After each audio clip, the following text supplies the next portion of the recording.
Padayon tas tong isgutanan mahigala si Romaldes so mangyoy tatsas Romaldes. Unsa na may status kaso Romaldes katong kaso niya gipasakas Quezon City dismiss. Dili sa ombudsman kumusta man? Bisag preliminary investigation wa kita kadungog. Iagi tala ni katawa mga higala. Kay ngano ang mga tao nakasabot magod. Ha? Himo las lag ila ang ginahimo. Kasabot do na sila siguro dahil nga nakasabot ang mga tao sad. Ha? Pero nagpatuyang lang gigapon, ni paturatoy lang gyapon silang gusto. Matawag man ito may gala ma-obvious man. Tanawa, si Marcolita karong si Manaha pasaka ang kaso kay hinog na. Ang kang Joel Villanueva nga giingon kaniadto nga hinog na pod. Ngano man mapasaka? Unya karon ibalik sa preliminary investigation. Atong klarohon na, paminaw tagbalik si Konbe, kinini ang Buying. Labot sa kaso ni Joel Villanueva. Asa man to dong? May presko ni Buying be, balik be. Sa kan Joel po nga topic. Sige ko no. Kana. Sige. Ano po yung Audio. maring naging dahilan? Paminaw ta sa audio. Ombudsman. Wani adong... Ano po yung maring naging Sige. Ano po yung maring naging dahilan, Ombudsman, kung bakit preliminary investigation pa rin yung ilalabas against Senator Joel Villanueva? For in fact, ang pagkakaintindi ko during the last time na magkaroon ng press conference with you, Ombudsman, ay parang ipa-file na yung kaso. Hindi namin tinanggap yung findings ng DOJ kasi nakulangan kami sa case build-up na ginawa ng DOJ, so we had to conduct our own. And we have to conduct our own. Ano yan eh? It's our choice whether or not to accept the work of the DOJ because we delegate work to them. And in case we have to improve on the cases to make sure that they're tight cases, watertight cases, then we conduct our own PI in this office. Kasi nga, Okay, sa dong. So mo nang giingon ni Buying, sa unang press con, hinog na ang kang Joel Villanueva. Mo na nga si Joel Mehigalab, ambak Kay hinog na, ingnan naman nga hinog na. Gawas ning warrant nimo. So, karon ni pangutana ingon ka hinog na ano nabalik man lagi ron sa pagkahilaw.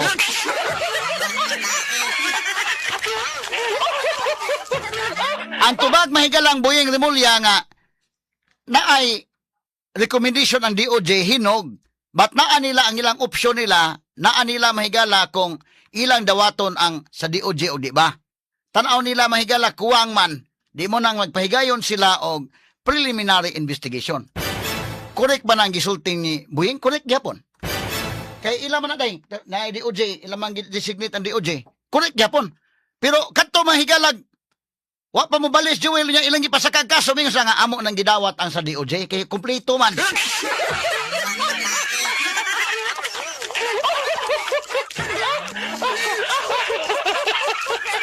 Si Buying Rimulya gud may nagpa-press ko na to kanang kan Joel hinog na na.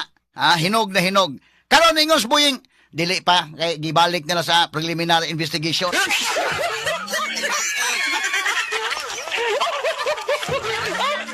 Mana kini ka Marcolita mahigala hinog na pud ni pero mobalinis Marcolita pwede ning mabalik sa kahilaw. Ang problema na ron og si Marcolita mo ingon mahigala nga bahala na mo ako lang yung barugan akong prinsipyo bahala ang mga priso. Mahinugan madayunan kahinog kay kadto Joel og wa pa to mo ambak madayunan gyud to mahigala kahinog tong iya.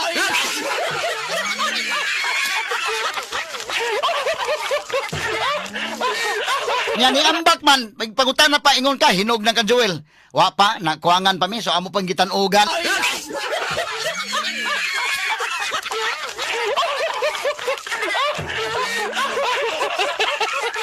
Atol ni agi kato katawa mga kagalaan ha.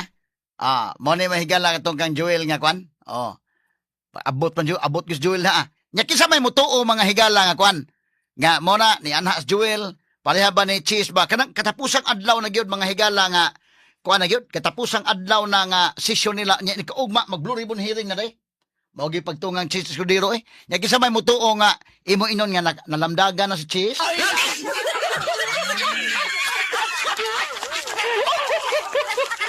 Mo na ang reporter ng utana, ingon ka, hinog. Balik ka rin ito dong, gamay dong. Kato kang buying dong. Bebe, ibalik to gamay itong ingon. Kanay. Na, sige. Ano po yung maring naging dahilan,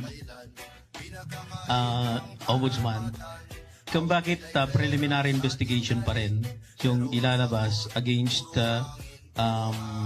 Senator Joel Villanueva for in fact, ang pagkakaintindi ko during the last time na magkaroon ng press conference with you, Ombudsman, ay parang ipa-file na yung kaso. Hindi namin tinanggap yung findings ng DOJ kasi nakulangan kami sa case build-up na ginawa ng DOJ, so we have to conduct our own. And we have to conduct our own. Ano yan eh? It's our choice whether or not to accept the work of the DOJ because we delegate work to them. And in case we have to improve on the cases to make sure that they're tight cases, watertight cases, then we conduct our own PI in this office. Kasi nga, Ano po yung Okay. Kundas ni Do. So, pag ingon day niya, mahigala nga, hinog na tong kaso ni Joel Villanueva sa DOJ today, nga, hinog na. Ready na. Ipasaka na. Magawas ang waran kay hinog na. Karon, nibalitok man Joel, niyo sa dili, na mo tinanggap ang sa DOJ. So, naa sa ilang opsyon matod pa niya. Kay katugwa pa tumudayon si Joel og ambak, apiting hinuga gito kasuha.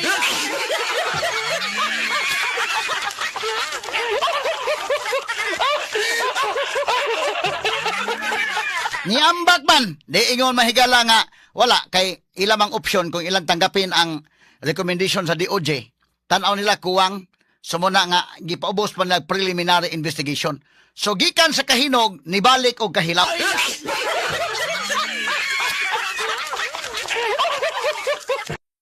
Okay. Kababayan, nakikita po ninyo yung pattern sa mga nagdaang araw.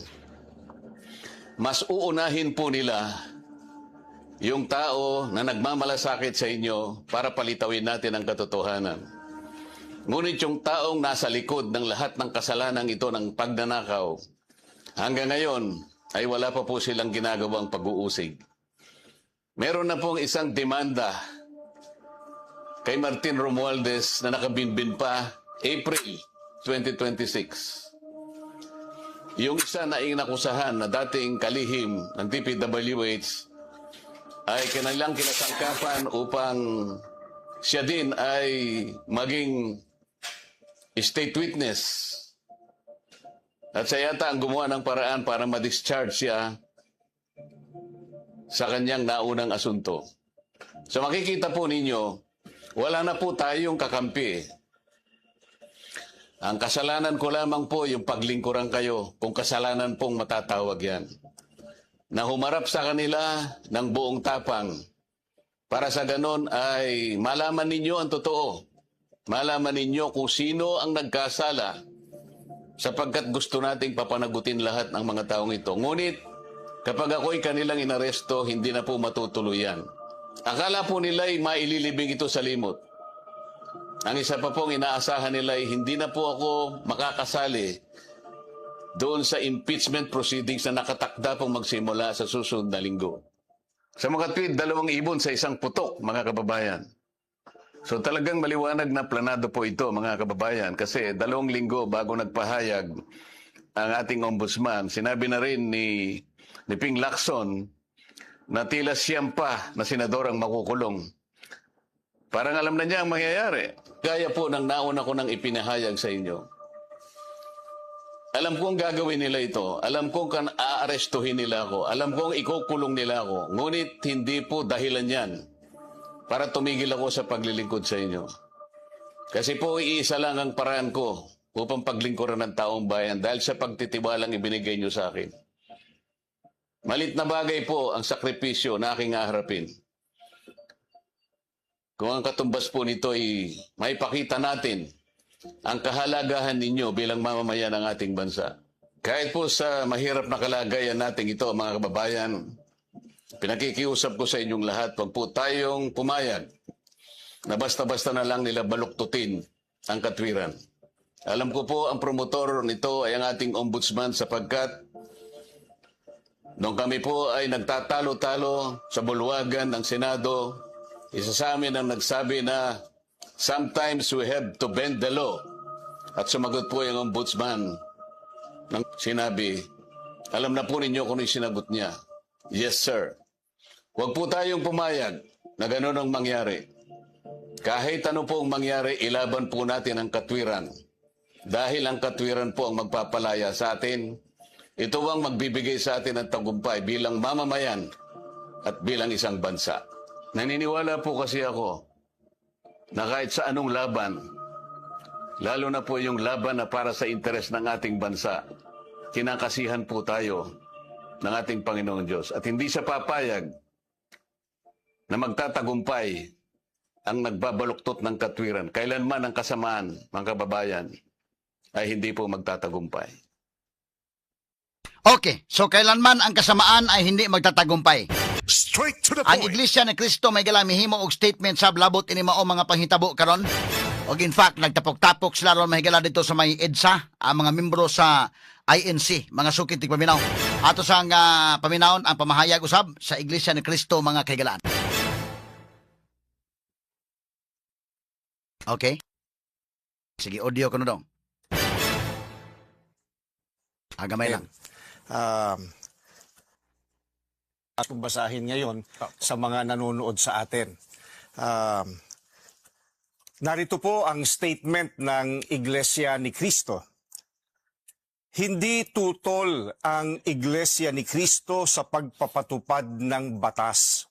Pero tutol kami sa pagbaluktot sa batas, lalo na kung ang layunin ay para pagtakpan ang katiwalian. Gaya ng alam ng marami, si Senator Dante Marcoleta ay nanguna sa pag-iimbestiga sa isa sa pinakamalaking pandarambong na naganap sa ating kasaysayan, ng Blue Ribbon Committee ng Senado.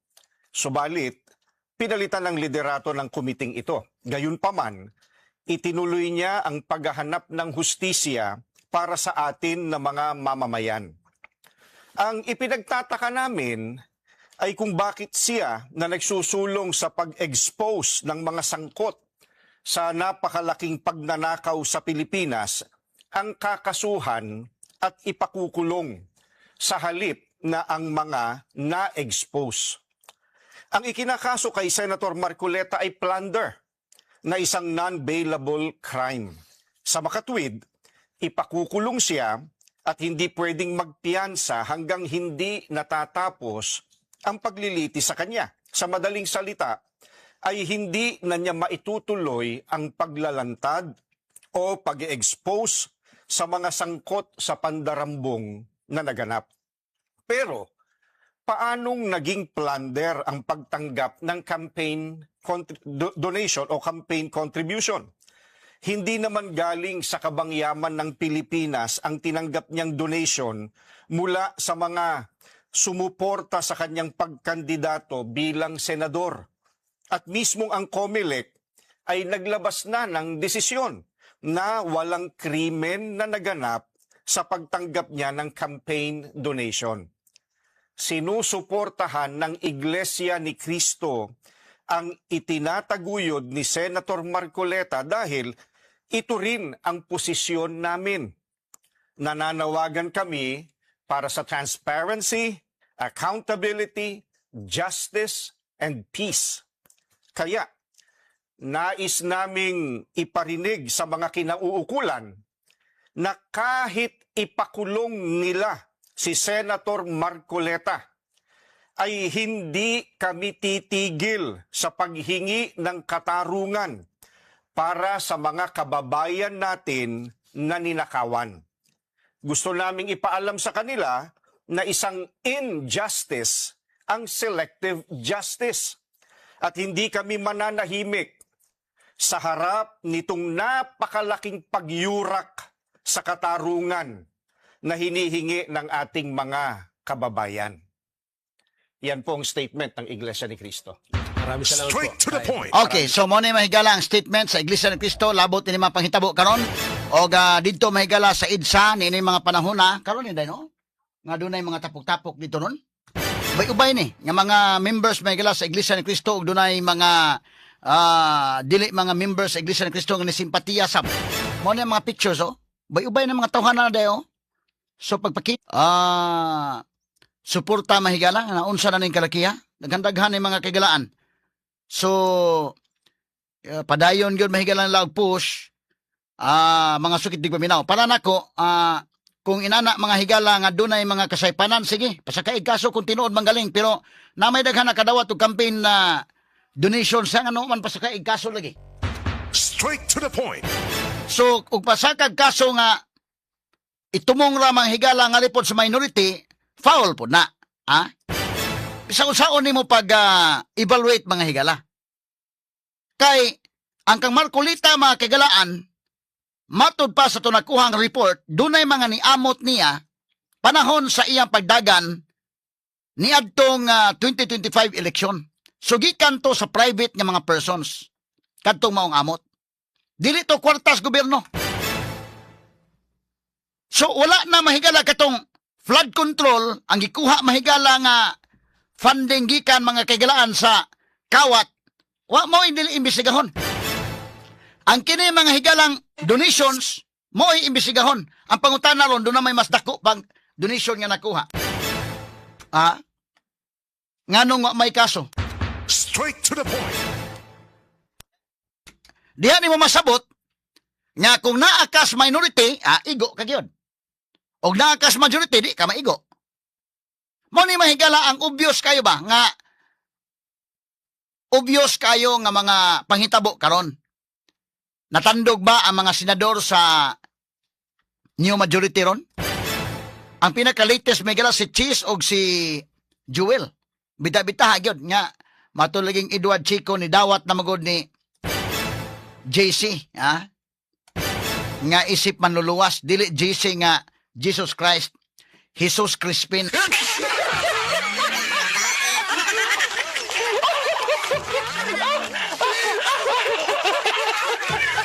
Imong dawaton si Jesus Crispin nga maoy imong manluluwas.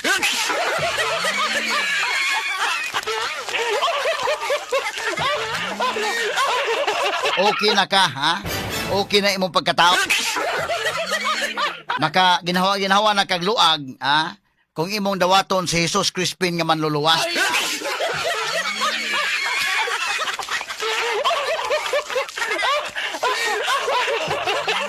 Atal ni agi kato katawa mahigala, pero karon nagtapok ang mga tao dito sa EDSA. Delikado mahigalag mo escalate ni ngadto sa dugang paunya nga mga lihok protesta, no? Kay obvious man sagud kayo. Ang lihok bitaw mga kagalaan, aron nga dili unta ma-obvious, og moingon ka nga kato nakadawat og campaign contributions pasakaag kaso pasaka itanan.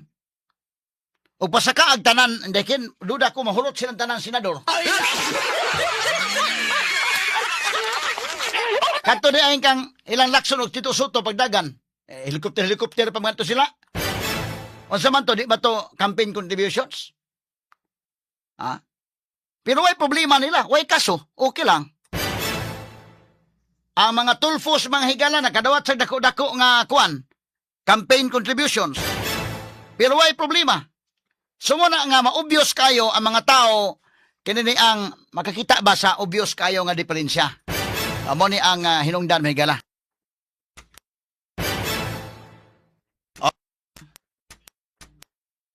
Okay. Mao na hitabo ang mahigala isa naon sa manideng. Okay dara. Okay. So muna nga dunay statement ng Iglesia ni Cristo ug dunay mahigala yung mga pagtapok-tapok dito gumikan ining maong sitwasyon karon mga sungkit tig paminaw. Nya appeal pa mahigala tanaw ha. Si Mike Defensor pasaka ang kaso non-billable. Kining pulos ipasaka ang kaso non-billable. Kini mo Gus Marcolita og mao ni maigo mahigala sakto to ang gingon nga mura sag 2 in 1 ang maigo. Nga kini ang kontra mahigala karon og mapasakaan og kapriso mga higala gawas nga di na maka-appeal dito sa impeachment. Dili maka-participate dito mga kahigalaan. Unya do na magoy igong capacity ni Marcolita sad nga maka mo og dunay mga lalis dito mahigala maka debate masaguni. So, ligon o kuanang diri sa Habigs minority kung naas Marcolita diha. Although salig man ka mahigala ni Cayetano nila ni Pia Cayetano o si Peter, pero kini si Marcolita na naghatag man nagligon. Kay mantigo masad. Pero imong i-minus Marcolita diha, imong i-eliminate diha sa mga senador, so inigsugod sa impeachment trial, kisa pa may Morales lain. O, kana sa Cayetano mga maayo masad, pero kani Marcolita dako sa nigrol. So kung ipaprison lang daan, magsugod ang impeachment may gala July 26, unya maprison July 6 day. July 6, unya maprison na daan ron. So medyo lahi ni mahigala nga hisgutanan. Medyo dako kay impact mga sukit di paminaw. So sa pagkakaroon si BBM day kay nasa man tong item na to nga naay mga lakaw apan wala una mo lakaw sa pagkakaroon kay kinini ang kuan. Kinini ang dunay pagmonitor sa mga panghitabo dito sa EDSA ro mga panahon na. Sige, so mo ni mga kagilano ang tapok-tapok sa pagkakaroon o delikado pa ni mo daghan pa mga tao iniunya sa dugang pang tapok-tapok mga higala. Standby lang una alang sa tundugang mga defensor pasakaan og kaso mga higala nga non-billable gihapon. So ang uso ro non-billable case para mapriso ka. So adto kas prisuhan, di ka participate, no? Unya doon na po tig-ingon mahigala palitan mapriso sa Marcolita minga po ni gamay na ang denominator kay napriso naman po.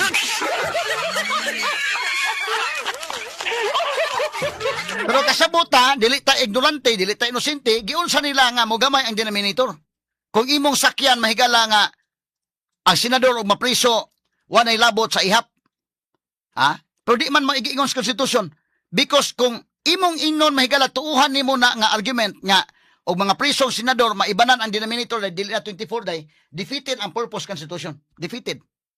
Kay nga naman ang naas gahom, pwede man yang ipapriso tanan. Iyagod tanan gahom.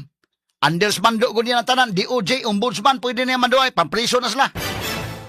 So, ma-defeated ang purpose. Muna nga, ang katuyuan sa Constitution, mo nagi klaro ni former Chief Justice Hilario Divide nga